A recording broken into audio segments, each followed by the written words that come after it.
बिस्मिल्लाहिर्रहमानिर्रहीम जी। मैं अली अवैस बांट बिल्डिंग में पाकिस्तान से।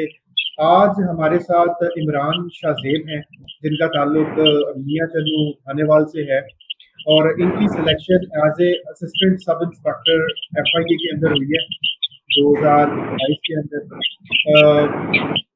शाहजेब, सबसे पहले तो बहुत सारी मुबारकबाद आपकी सिलेक्शन के ऊपर आपके लिए। बिस्मिल्लाहिर्रहमानिर्रहीम। अस्सलाम वालेकुम सर, बहुत शुक्रिया सर, आपने ये हमें मौका दिया मुझे कि मैं जो न्यू एस्पिरेंट्स हैं जो इस नौकरी लेना चाहते हैं फेडरल इन्वेस्टिगेशन एजेंसी में, पाकिस्तान की सबसे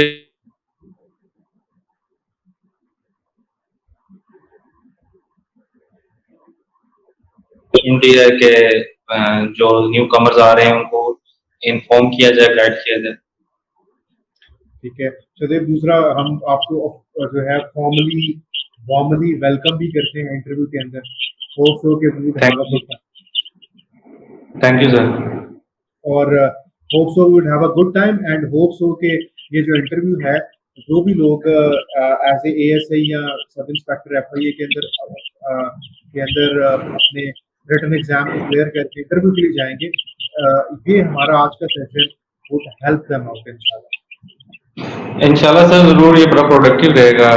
लेकिन न्यू कमर्स होते हैं, उनको वो हर्डल कैसे टैकल करनी होती है उनको नहीं पता होता। इंशाल्लाह ये बड़ा प्रोडक्टिव रहेगा। इसमें आपको क्रेडिट जाता है कि आप ये सब अरेंज कर रहे हैं।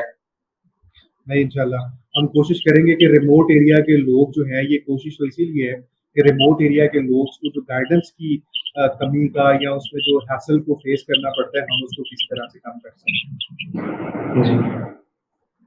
अच्छा शाहजेब, आपको पता है कि हमने ये प्लान किया है कि हमारा ये जो इंटरव्यू है ये स्पॉन्टेनियस होगा। हमने कुछ भी प्लान नहीं किया, हम बस जो है वो would go with the flow. हम फ्लो के साथ जाने की कोशिश करेंगे और इस तरह के इंटरव्यू के एक्सपीरियंस को भी एंजॉय करेंगे। अच्छा, मैं आपसे सबसे पहले ये बात करना चाहता हूँ कि एक फिनोमेनन है कोर्सेज के अंदर कि भी अगर आपके सवाल ड्रॉप हो गए हैं तो कुछ जो इंटरव्यू के अंदर एस्पिरेंट्स होते हैं while taking their interview nervous हो जाते हैं, या वो जो है उनके वो नर्वस हो जाते हैं, हाथ पाँव फूल जाते हैं, बड़ा पैसिमिस्टिक भी हो जाते हैं कि शायद उनकी सिलेक्शन नहीं होगी, सारी चीज़ें। तो आप क्या समझते हैं कि अगर सवाल ड्रॉप होते हैं आपके इंटरव्यू के अंदर, तो क्या ये बड़ी ही सीरियस इसके रामिफिकेशंस होते हैं? मतलब आप किस तरह इस चीज़ को देखते हैं? इसमें सर एक्चुअली रीजन ये है कि आप कोई कंप्यूटर या गूगल तो है नहीं, आपके सवाल ड्रॉप हो सकते हैं। इट डजंट मैटर, कोई इशू नहीं होता सवाल ड्रॉप होना। लेकिन वो जब आपका क्वेश्चन ड्रॉप होता है तो आपको वो रिस्पॉन्स जरूर चेक कर रहे होते हैं कि भाई, क्योंकि इसी तरह फील्ड में भी आप जब जाते हैं, कभी नाकामी है, कभी फेलियर है, कभी सक्सेस है, तो आपका रिस्पॉन्स कैसा रहता है? आप ऑप्टिमिस्टिक रहते हैं कि आप उसमें पैनिक हो जाते हैं या आपको एक अंडर स्ट्रेस में चले जाते हैं? अच्छा, क्वेश्चन ड्रॉप में भी एक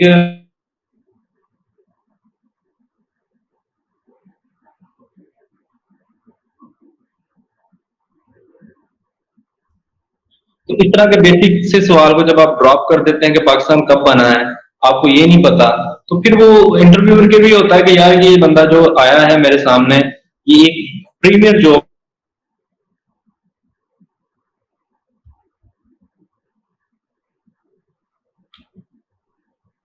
पूछ लेता है कि जी ऐसा क्वेश्चन जो आउट ऑफ द वे होता है, आपको नहीं आता, आप कह रहे हैं सॉरी सर नहीं आता। लेकिन अब सॉरी कहने का तरीका ये कि उसने क्वेश्चन पूछा है, आप फौरन ही सॉरी सर ना कह रहे, 1 मिनट 2 सेकंड का कुछ पॉज लेके आप फील ऐसे हो कि भाई अगला बंदा वाकईतन ही इस पर कोई सोच रहा है, उसने इसके बाद रिस्पॉन्ड किया। ठीक है, सही है। तो आप कह रहे हैं कि अगर सवाल ड्रॉप भी हो जाता है, कोई अच्छा सवाल जो उनका एक क्वालिटी का क्वेश्चन था, थोड़ा मुश्किल भी था, अगर वो ड्रॉप हो जाता है तो ये कुछ बहुत बड़ी बात नहीं है। ये कोई इशू नहीं है अगर आपका कोई जीके बेस्ड क्वेश्चन ड्रॉप हो जाए, नो इशू, आपने पैनिक नहीं होना, परेशान नहीं होना, कोई इशू नहीं है। लेकिन कुछ होता है analysis based question, current affair के फैटअप के इशू पर वो पूछ लेता है, क्योंकि फैटअप का और FIA का बड़ा रिलेशन है, क्योंकि पाकिस्तान में जितने फैटअप के जितने टास्क थे वो FIA ने ही मीटअप किए हैं, मेजोरिटी 80%। तो इस तरह के जो क्वेश्चन एनालिसिस बेस्ड हो वो आपका ड्रॉप नहीं होना चाहिए। लेकिन जीके बेस्ड क्वेश्चन तो वो ड्रॉप हो जाए, आपने अंडरस्टैंड, आप मैं कहता हूँ उसमें 10 क्वेश्चन जीके बेस्ड पूछे, आपके सारे भी ड्रॉप हो जाए तो कोई नहीं होता। वो आपका फोर्सेस में जो होती है उसमें रिस्पॉन्ड ही चेक कर रहे होते हैं कि बंदा कितना उसमें रिस्पॉन्ड उसका कैसा है।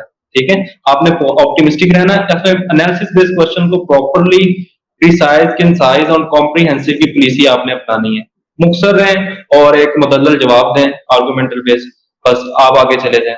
और क्वेश्चन ड्रॉप भी हो जाए तो परेशान नहीं होना, सिलेक्शन आपकी उतने ही परसेंट चांसेस रह जाते हैं। आप ये उसमें ही जब आपके क्वेश्चन एक पूछा आपका ड्रॉप हो गया, आप स्ट्रेस में चले गए, उसने दूसरा पूछ लिया आप फिर आपको दूसरा नहीं आया, आप स्ट्रेस में चले गए। स्ट्रेस में हरगिज जाने की जरूरत नहीं है, आप थोड़ा सा पॉज लें, सॉरी सर कह दें, कोई इशू नहीं, आगे बढ़ जाए।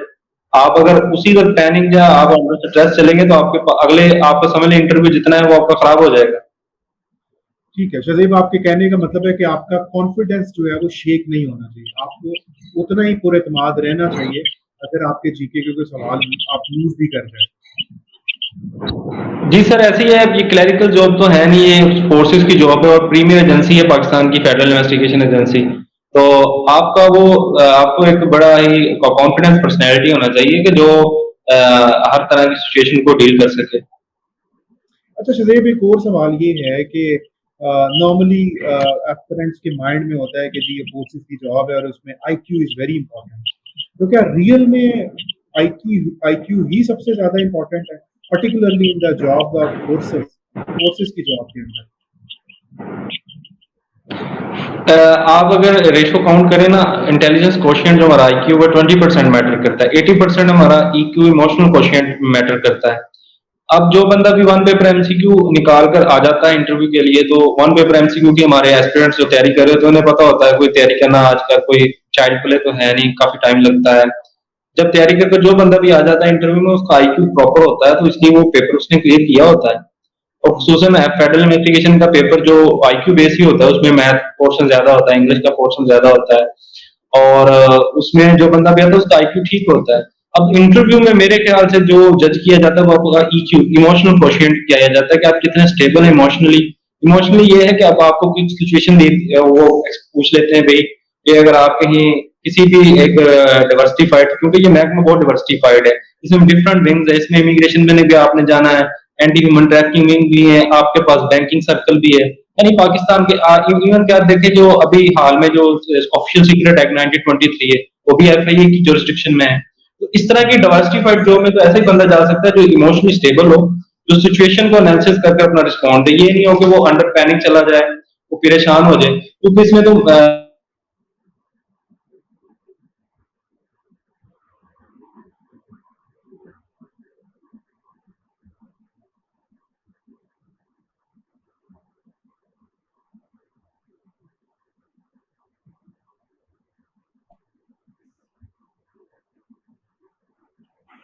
अच्छा शजीब, एक और चीज जो मैं आपसे पूछना चाहता हूँ वो ये है कि आपकी पर्सनालिटी का कितना रोल होता है आपकी सिलेक्शन के अंदर, या आप जब अपने इंटरव्यू में थे तो आपने अपने आप को कैसा पोर्ट्रे किया इंटरव्यू के अंदर, with respect to your personality, with respect to your body language, with respect to your confidence? Sir personality बहुत मैटर करती है फोर्सेस की जॉब में, क्योंकि ये जैसे मैंने पहले आपको अर्ज किया है कि एफआईए बहुत प्रीमियर एजेंसी है पाकिस्तान की। तो अगर इसकी देखा जाए तो 36 स्पेशल लॉज है जिनको मैक्सिमम मोर देन 36 जिनको एफआईए डील करती है। उसमें ये ऑफिशियल सीक्रेट एक्ट भी देख लें, और तरह के भी लॉज हैं, इमिग्रेशन हमारे पास है जहाँ पाकिस्तान से इन आउट जितनी हो रही है वो एफआईए के ऑफिसर्स देख रहे होते हैं। इस तरह की डाइवर्सिफाइड जॉब में पर्सनैलिटी बहुत मैटर करती है। पर्सनैलिटी इन सेंस आपकी फोर्स वाली पर्सनैलिटी हो, ठीक है, आप बारोग हो, आप दबदबा वाली पर्सनैलिटी हो, क्योंकि यहाँ एक टिपिकल कल्चर भी आप पाकिस्तान का समझते हैं, तो इसमें फिर व्हाइट कॉलर क्रिमिनल्स को भी आपने देखना होता है, ठीक है। अब एंटी मनी लॉन्ड्रिंग का जो सर्कल बना है एफआईए में उसमें बिलियंस की वो मैटर्स डील किए जाते हैं। तो फिर ऐसा बंदा जिसकी पर्सनैलिटी ही अपनी शेकिंग हो तो वो कैसे इन मामला को डील कर सकता है। तो इसमें जरूरी है कि पर्सनैलिटी स्टेबल हो number one, and number two उसकी पर्सनैलिटी ग्रूम्ड पर्सनैलिटी हो, वो उसमें पर्सनैलिटी में एक ग्रूमिंग पर लगे और उसमें रोक दबदबा हो, क्योंकि इसमें कोई आम क्रिमिनल पुलिसिंग वैसी पुलिसिंग तो है नहीं कि जैसे हमारे यहाँ होती है कि बकरी चोर है या कि छोटे गांव देहात के मसाइल होते हैं। इसमें जरा एक एलीट क्लास और व्हाइट कॉलर क्रिमिनल्स इन्वॉल्व होते हैं।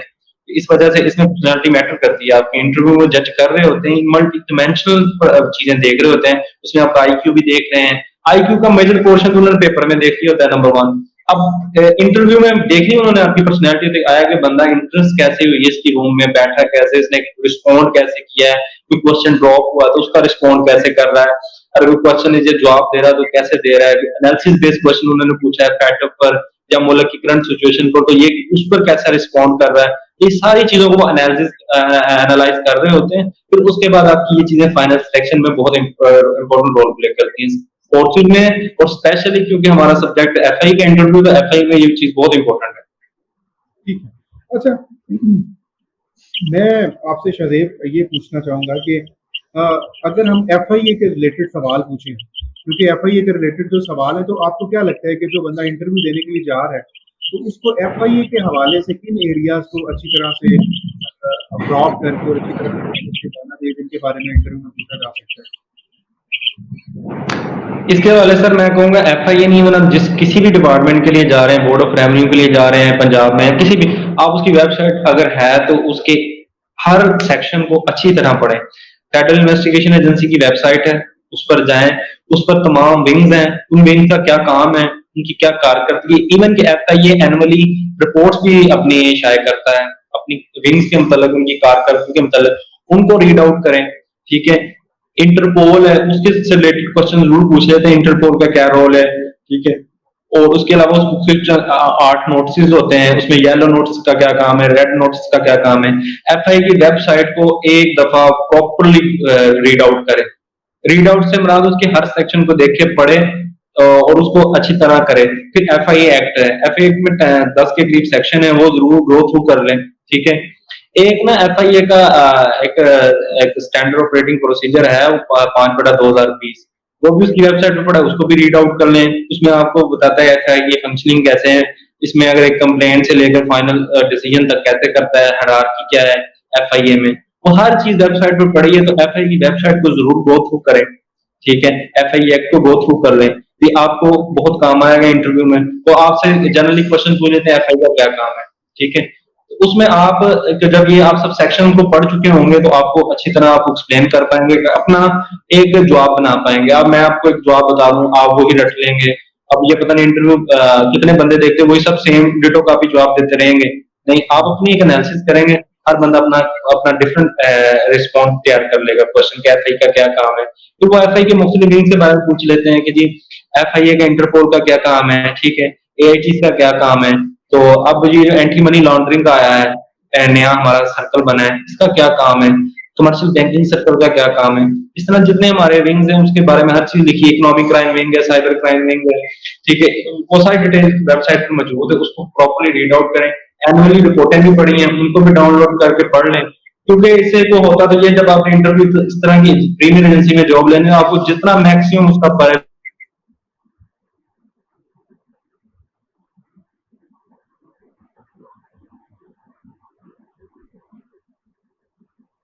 अच्छा इमरान, आखिरी सवाल मैंने आपसे पूछना है कि आपको क्या लगता है कि आपकी सिलेक्शन के अंदर किस चीज़ ने एक बड़ा मेजर रोल प्ले किया? और मुझे पता है क्योंकि हम काफ़ी देर से इन कांटेक्ट हैं और चीज़ों को लेके चल रहे हैं, और आप शुरू से क्लियर थे कि आपने फोर्सेस को ज्वाइन करना है। तो आप उस आपको क्या लगता है कि आपकी सिलेक्शन के अंदर किस चीज़ ने सबसे इम्पोर्टेंट रोल प्ले किया?